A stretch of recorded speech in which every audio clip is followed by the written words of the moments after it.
देखिए इस किस्म का जो भी ये जो विजिलेंटे जस्टिस करने का तरीका होता है ना, कि कोई एक राज्य सत्ता अपने इस तरीके के एक्स्ट्राऑर्डिनरी पावर्स का इस्तेमाल करके, चाहे वो गुंडों को चाहे वो माफिया को भी मारने को आप कह सकते हो जस्टिफाई करने का काम करती है। ये कतई गलत है। मेन चीज देखिए ये है, आप दूसरी पॉलिटिकल पार्टी से जुड़े हुए माफिया पे आप नकेल कस रहे हैं। आपकी पॉलिटिकल पार्टी से जुड़े हुए जो माफिया हैं, चाहे वो राजा भैया, उनके खिलाफ 47 केस है। आपकी पार्टी से जुड़े हुए कुलदीप सिंह सेंगर है, उनके खिलाफ 28 केस है। इनके खिलाफ कोई कार्रवाई होगी कि नहीं होगी? अच्छी बात है, आपको माफिया के खिलाफ कार्रवाई करनी है, आपको गुंडागर्दी के खिलाफ कार्रवाई करनी है, सबके खिलाफ करिए, सबको मिलाओ ना। राजा भैया को भी मिट्टी में मिला दो, लेकिन मोदी जी एनकाउंटर नहीं हो जाए, उनके खिलाफ कोई मुकदमा चलेगा कि नहीं चलेगा, कोई कानूनी कार्रवाई होगी कि नहीं होगी। सबसे बड़ी बात, योगी जी के खिलाफ कोई कानूनी कार्रवाई होगी कि नहीं होगी। कब्रिस्तान वाली राजनीति करने वाले लोग है ना, जो गरीब मुसलमानों और गरीब मुसलमान स्त्रियों के बारे में जो इस तरीके के घटिया स्त्री विरोधी मुस्लिम विरोधी बयान दे रहे थे, उन लोगों के खिलाफ कोई कार्रवाई होगी कि नहीं होगी। तो सबसे पहले कार्रवाई उन्हें अपने खिलाफ भी करनी चाहिए कि आज जो फांसीवादी निजाम देश की जनता के, आप कह सकते हो कि उनके छाती पर बैठ के मूंग दलने का काम कर रहा है, और आप असली मुद्दों को ना पहचानो तो सांप्रदायिकता का जहर फैला के कभी लव जिहाद, कभी गौ रक्षा, कभी बीफ बैन, कभी लैंड जिहाद। सबसे बड़ा लैंड जिहाद तो बीजेपी कर रही है। कैसे? बीजेपी ने अभी गरीब किसानों की जमीन लेकर अपने आलीशान दफ्तर हर जिले में खोले। ये लैंड जिहाद नहीं है? इसके खिलाफ भी तो कोई कार्रवाई करो। इतना बड़ा लैंड जिहाद तुमने किया। कैसे बन गई अचानक इतनी बड़ी पार्टी? क्यों बनी? क्योंकि 614 करोड़ रुपए पिछले साल पूंजीपतियों की संपदा का 40% है, और नीचे की 50% के पास कितना है? 3%। अब ये असमानता की खाई नहीं, आप इसको पाट नहीं सकते हो, ये भर नहीं सकती है। तो आप क्या बोलोगे? देखो, तुम्हारा दुश्मन वो मुसलमान है, तुम्हारा दुश्मन वो दलित है, तुम्हारा दुश्मन वो फलाना गरीब आदमी है। तो आप नकली दुश्मन खड़ा करते हो, और फांसीवाद यही करता है, नकली दुश्मन खड़ा करता है ताकि असली दुश्मन की पहचान ही नहीं हो सके। असली दुश्मन ये व्यवस्था है, असली दुश्मन पूंजीपतियों की नंगी तानाशाही को इस देश की जनता पर थोपने वाली फांसीवादी बीजेपी है और संघ परिवार है। असली बात यह है कि इस वक्त जितनी भी राज्य सरकारें भी हैं, चाहे वो आम आदमी पार्टी की सरकार हो या जहां पर भी गैर भाजपा सरकार है, वो भी पूंजीपतियों के ही किसी ना किसी धड़े की नुमाइंदगी करने वाली पार्टियां। पहले ये भी समझना पड़ेगा। लेकिन भाजपा एक फांसीवादी पार्टी है, ये आम पूंजीवादी दल है। प्रॉब्लम ये है कि फांसीवाद जब सत्ता में आता है और जब फांसीवाद अपनी राजनीति के चरम पर होता है, तब वो हर किस्म के पॉलिटिकल ऑपोजिशन को क्रश करता है, हर किस्म के राजनीतिक विरोध को क्रश करता है। वो बुर्जुआ पार्टीज जो बाकी होती हैं उनको भी क्रश करता है। इसलिए ईडी सीबीआई इनके पीछे है। देखिए, प्रजातंत्र व्यवस्था जो देश में तो पहले भी धनतंत्र की ही व्यवस्था थी। दिक्कत यह है कि इस वक्त एक नंगी और खुली तानाशाही है पूंजीपति वर्ग की, जिसकी नुमाइंदगी मोदी सरकार करती है।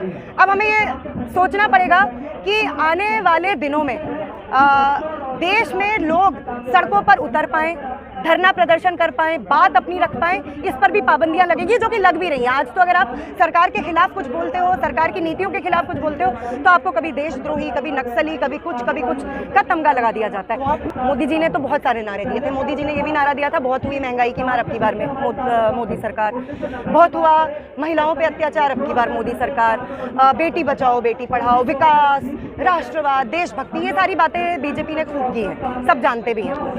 अब लेकिन जरा सबका साथ सबका विकास, बहुत हुई महंगाई की मार, बेटी बचाओ, इन सबके जो ये तथाकथित नारे थे और वास्तविक जुमले थे, इनकी सच्चाई क्या है? इस वक्त देश में महंगाई का ये आलम है कि रसोई गैस की कीमत 1100 को छू रही है। पेट्रोल डीजल जो है वो 100 के पार हो चुकी है की कीमत।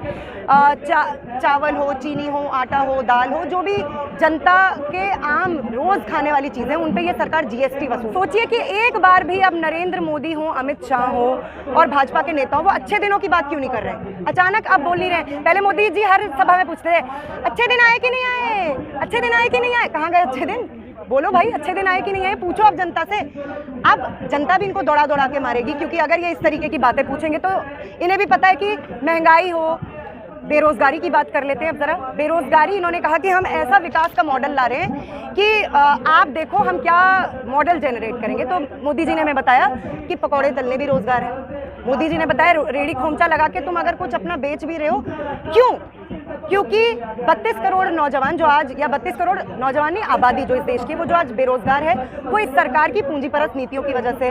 इसी सरकार का आंकड़ा बताता है कि जो सरकारी नौकरियां थी, पिछले 9 साल में 22 करोड़ आवेदन आए। कितने लोगों को जॉब मिली? 7 लाख।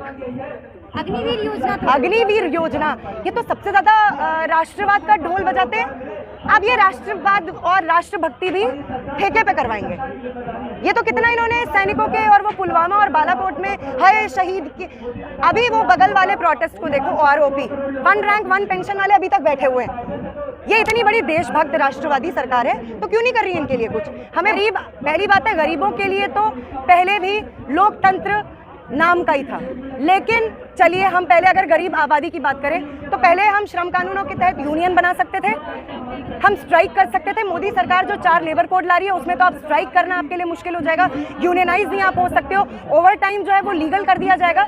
तो ये सारी जो अंधी और नंगी नीतियां, पूंजीपरस्त नीतियां जो मोदी सरकार ला रही है, वो कहीं ना कहीं इस देश की आबादी को परेशान कर रही है। लेकिन क्या बीजेपी की सरकार महंगाई के मसले पर वोट मांग सकती है कि हमने महंगाई कम की? जनता को राशन तो दे रही है फ्री में। किसको दे रही है? अभी तो उन्होंने अभी तो नहीं, ये जो जिसको हमने कहा ये खैराती कल्याणवाद। आपको 80 करोड़ जनता को फ्री राशन देने की जरूरत नहीं है। आप यूनिवर्सल राशनिंग क्यों नहीं करते हैं? हमें मैं 2 किलो और 5 किलो में संतोष करूं, क्यों? क्योंकि मैं गरीब आबादी हूँ? नहीं, हमें पूरे महीने के लिए आप पब्लिक डिस्ट्रीब्यूशन सिस्टम को इतना पुख्ता कीजिए कि आप यूनिवर्सल राशनिंग की व्यवस्था सुनिश्चित करें। सब आप 2 किलो और 5 किलो का जो खैरात दे रहे हो, ये क्या है? ये भीख है जो इस देश की गरीब आबादी को, कि हम आपको, क्योंकि राशन सरकार की जिम्मेदारी है कि वो सबको साल दर साल राशन मुहैया कराए। सब सरकार की जिम्मेदारी है वो यूनिवर्सल हेल्थ केयर की व्यवस्था करे, सरकार की जिम्मेदारी है वो रोजगार दे, लेकिन सरकार हमें ये नहीं देती है। अच्छी बात है, आपको लगता है केजरीवाल ने भ्रष्टाचार किया, बिल्कुल सीबीआई ईडी का वो करो, लेकिन आपकी पार्टी के लोगों के भ्रष्टाचार के बारे में भी तो आपकी कोई राय होगी? या अभी तो आप सिर्फ बाकी सब छोड़ दो, अडानी जी ने जो घोटाला किया, जिस घोटाले की तफ्तीश करने से भी केजरीवाल सरकार भाग रही है। क्यों भाग रही है? लेकिन बीजेपी, मोदी सरकार, सॉरी मैंने केजरीवाल सरकार बोल दिया था। बीजेपी राजनीति है। तो आप जांच होने दो ना, जांच में तो साफ हो ही जाएगा। अगर ये बदनाम, जैसे बदनाम कैसे, मोदी जी कैसे बदनाम हो रहे हैं? मोदी जी मानते हैं कि उनका अडानी से कोई लिंक है। मोदी जी, अभी तो अडानी के बारे में बात हो रही है ना।